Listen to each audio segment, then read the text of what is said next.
जय मसीह की यीशु की सुबह में आप सबका स्वागत करता हूं।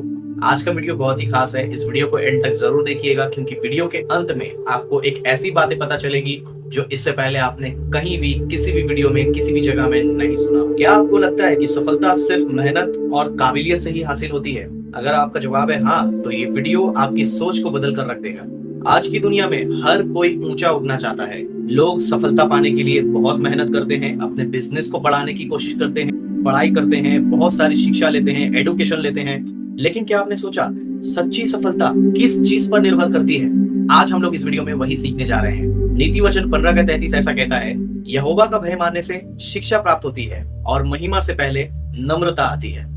इसका मतलब यह है कि यदि आप ऊंचा उठना चाहते हैं तो पहले खुद को आपको नम्र बनाना होगा, आपको नम्र होना होगा। बिना नम्रता के सफलता को हासिल करना एक खोखली बात हो जाएगी, एक घमंड का विषय हो जाएगा।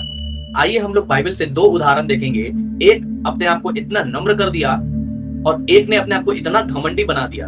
इन दोनों के परिणामों को हम लोग देखेंगे, इनके साथ क्या हुआ। बाइबल में अगर सबसे ज्यादा नम्र व्यक्ति अगर कोई देखने को मिलता है जिससे हम नम्रता सीख सकते हैं तो वो है हमारे खुदावंद यीशु मसीह। जी हाँ, जब वो इंसानी जिस्म में इस दुनिया में आए तो उनके पास भी सारी आजमाइशें थी। उनके पास घमंड करने का विषय था, उनके पास गुरूर हो सकता था क्योंकि वो पिता के इकलौते बेटे थे। जब उनका बपतिस्मा हुआ, खुदा ने आसमान को खोल दिया और पवित्र आत्मा उनके ऊपर उतर आया और सबके सामने ये आकाशवाणी हुई कि ये मेरा प्रिय पुत्र है जिससे मैं खुश हूँ।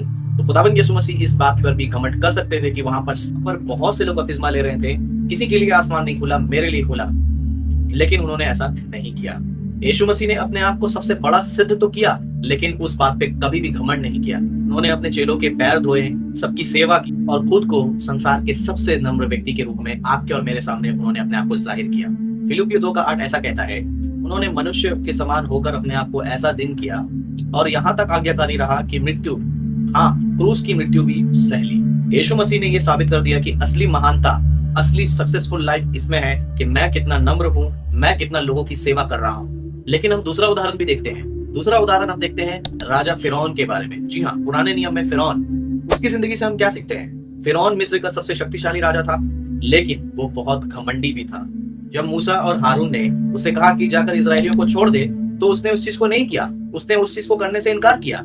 उसने परमेश्वर के आज्ञाओं को अनदेखा करके इनकार कर दिया और कहा, यहोवा कौन है जिसकी बात मानकर मैं इजरायलियों को जाने दूं? फिरौन बार बार परमेश्वर के शक्ति को, परमेश्वर की ताकत को अनदेखा करके अपने जिद पर, अपने घमंड पर, अपने अहंकार पर अड़ा रहा। परमेश्वर ने मिस्र पर 10 विपत्तियां भेजी, तब भी वो नहीं झुका, तब भी वो अकड़ कर रहा। परमेश्वर ने विपत्ति किस लिए भेजी थी? परमेश्वर ने 2 कारण से विपत्ति भेजी थी मिस्र में। नंबर 1, वो फिरौन को ये बताना चाहता था कि वो कौन है, और नंबर 2, वो इजरायलियों को दिखाना चाहता था कि वो क्या कर सकता है। लेकिन अफसोस की बात है दोस्तों, इजरायली परमेश्वर के इतने बड़े बड़े कामों को देखने के बाद भी कुड़कुड़ाने लगे, लड़ाई करने लगे, परमेश्वर की आजमाइश करने लगे, परमेश्वर के सामने बार बार कुड़कुड़ा करके परमेश्वर की आजमाइश करने लगे। 10वीं आफत के बाद जब फिरौन ने इजरायलियों को जाने को कहा, जब इजरायली वहां से निकल गए थे, तब भी फिरौन ने अपने घमंड में अपने सेना को लेकर इजरायलियों का पीछा करने के लिए उनके पीछे पीछे चला गया ताकि वो उनको पकड़कर वहीं पर खत्म कर दे।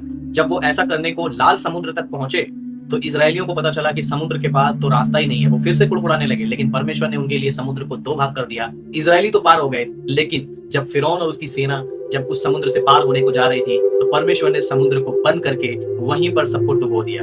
अहंकार ने, घमंड ने फिरौन को डुबो दिया। आज बहुत सारे लोग घमंड की वजह से डूब जाते हैं। घमंड ने उनको ऐसे बहुत सारे समुद्र में डुबो दिया है। घमंड ने उनको ऐसे बहुत सारे रिश्तों से अलग कर दिया है। घमंड की वजह से उन्होंने बहुत सारी चीजों को खोया है।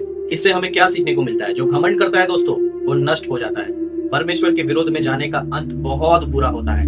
वही फिरौन के साथ हुआ। अगर हम नम्रता में रहते हैं तो परमेश्वर की कृपा हम पर बनी रहती है। भले हम नष्ट हो जाएं, लेकिन परमेश्वर हमें उठाकर खड़ा करता है। परमेश्वर हमारा नाम को ऊंचा उठाता है। यीशु मसीह खुद को नम्र बनाकर रहा, उसको संसार ने मिटा दिया, लेकिन परमेश्वर ने उसको तीसरे दिन मुर्दों में से जी उठाकर आज भी सब नामों में ऊंचा वो नाम है। लिखा है कि उसको वो नाम दिया जो सारे नामों में श्रेष्ठ है। तो मेरे दोस्तों, अगर आप सच्ची सफलता चाहते हैं तो सबसे पहले अपने आप को नम्र करें और परमेश्वर का भय रखना सीखिए। परमेश्वर की आज्ञाओं पर बने रहने की कोशिश करें।